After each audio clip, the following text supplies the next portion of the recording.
مساء الورد والعافية حبايب قلبي. اليوم غدانا تمن ومرق قيمة، وانتظرونا إن شاء الله الترتيبات.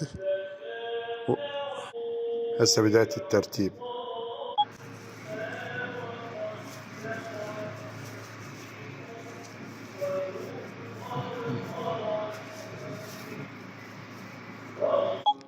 بس الحمد لله والشكر كملنا التزيين، انتظرونا.